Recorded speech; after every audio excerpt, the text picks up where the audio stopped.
Hello, today we are going to discuss personality traits relevant to OB. Important theories we already discussed, that is type A and type B personality theory, Big Five personality theory, and of course there are certain other personality traits which are relevant to organizational behavior. Before discussing the personality traits relevant to OB, I would like to tell you something, that is maybe there could be a slight variations between the personality traits in different texts. But here in this video I am trying to involve almost all relevant traits which I think important. Okay. First of all, I would like to discuss about grit. G-R-I-T, grit. Okay. In psychology, grit is a positive trait. It is described as an individual's passion for a particular long-term goal. That is, we can define grit as perseverance and passion for long-term goals. We already discussed one similar concept. You remember? That is conscientiousness that we discussed in big personality traits. Conscientiousness refers to the number of goals on which a person focuses his attention. That is, if a person focuses on few goals at a time, they are more likely to be organized, systematic, careful and disciplined, because they tend to focus on a small number of goals at one time. That's what we told in conscientiousness. Grit differs from this conscientiousness in terms of time orientation for goal achievement. That's the former focuses on both short-term and long-term goals, while the later focuses only on short-term goals. Grit is passion and perseverance for long-term and meaningful goals. It puts more emphasis on long-term. That is the ability to persist in something that you feel passionate about. But this passion is not about intense emotions or infatuation. It's about having direction and commitment. If you have this kind of passion, or if you possess this kind of passion, you can stay committed to a task that may be difficult or boring. So it means to stick with it, that is to continue working hard even after experiencing difficulty or failure.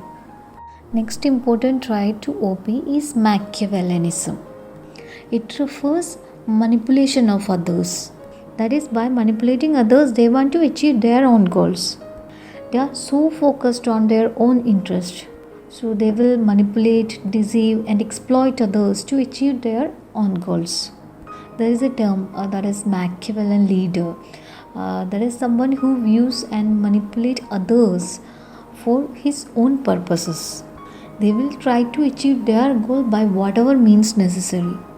That is, they tend to involve such kind of behavior like cheating, breaking the rules. It is they will use the people. We can simply say it is the usage of manipulation and exploitation. So the peoples with high degree of Machiavellianism are cool, logical, analytical and willing to turn and twist facts and figures to influence others.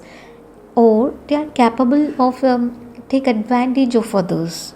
So such individuals may not be great performers. However, they still gain influence on the higher management. You getting it? They gain influence on the higher management just because of their tactics. Next quality is introversion and extroversion that I already discussed. I am not taking time to discuss it again. Let's talk about narcissism, another personality traits which is important to OB. It is one of several types of personality disorder. That is, in psychology, narcissism describes a person who has an imposing sense of self-importance. That is, he will require disproportional praise and has a tendency of being arrogant, and they treat others as inferior. So it is a mental condition in which people have an inflated sense of their own importance. That is a deep need of excessive attention and admiration. Now let us see what is locus of control. Locus of control means whether people believe that they are in control of events or events control them. Basically, there are two types of locus of control, that is internal locus of control and external locus of control. Those who have internal locus of control believe that they control and shape the course of events in their lives. On the other hand, the persons who have external locus of control tend to believe that events occur purely by chance or because of factors beyond their own control. Are you getting it? That is, former category of people seek opportunities for advancement. They rely more on their abilities and judgment at work, while later category of people remain mostly inactive and allow the events occur. They normally depend on their fate or luck and never connect their behavior with their actions. Therefore, we can say that individuals with internal locus of control give better performance as they remain self-motivated. Okay. Another relevant personality trait important to OB is risk propensity. It is the degree to which a person is willing to take chances and make risky decisions. That is, if a person have high risk propensity, he will experiment with new ideas. In the organizational context, he may introduce new ideas, new products. On the other hand, if a person have low risk propensity, he will believe in conservatism and tries to maintain status quo.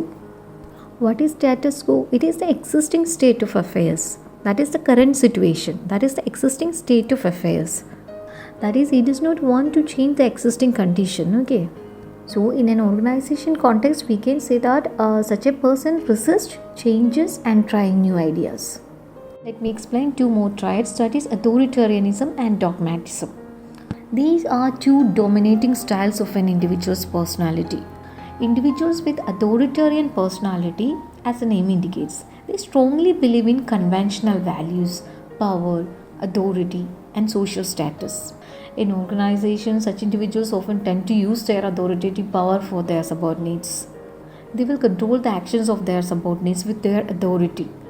On the other hand, dogmatism refers to the stubborn and arrogant personality of an individual towards any opinion or belief.